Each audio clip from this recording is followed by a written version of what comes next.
എല്ലാവർക്കും സാദര സവിനയ സപ്രേമ പ്രണാമം.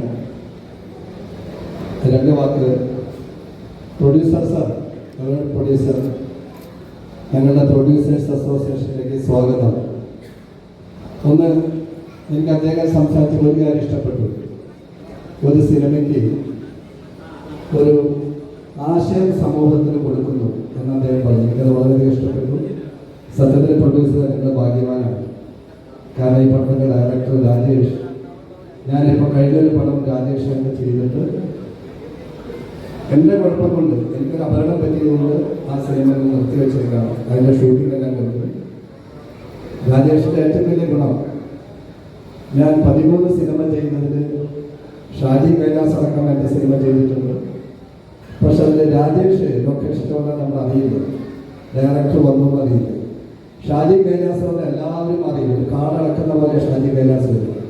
രാജേഷ് ഒന്നും ആലോചിക്കുക, ഷൂട്ടിംഗ് തുടങ്ങുമ്പോഴേ നമ്മൾ അറിയുള്ളൂ. അതായത് പ്രൊഡ്യൂസറെ നന്നായിട്ട് ഈ സിനിമ ഹിറ്റായി മാറണം. നിങ്ങൾ നേരത്തെ പറഞ്ഞ കാര്യങ്ങൾ ഞാൻ എടുത്ത് പറയാണ്.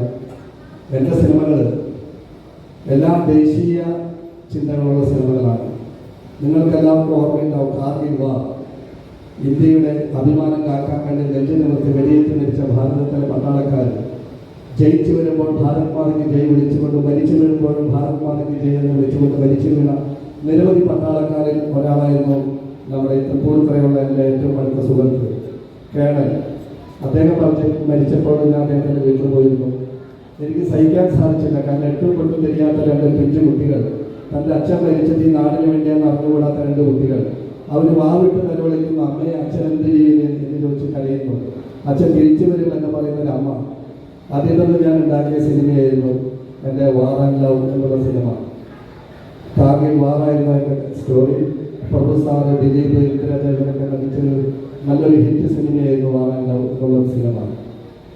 അപ്പോൾ അന്നത്തെ എൻ്റെ ആശയം ഭാരത് മാതയ്ക്ക് ജയ് എന്നുള്ള ആശയമായിരുന്നു. അതായിരുന്നു കാർഗിൽ വിജയത്തിൻ്റെ ഒരു വെല്ലുവിളി പാലിച്ച ഒരു സിനിമ എന്നെനിക്ക് തോന്നുന്നു.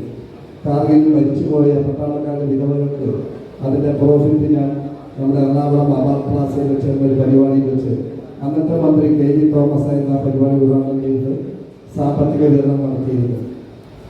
പിന്നെ എൻ്റെ ഒരു സൂപ്പർ ഹിറ്റ് സിനിമയായിരുന്നു ടൈഗർ എന്നുള്ള സിനിമ. ഷാജി കൈലാസ്, സുരേഷ് ഗോപി, അത് സൂപ്പർ ഹിറ്റായിരുന്നു.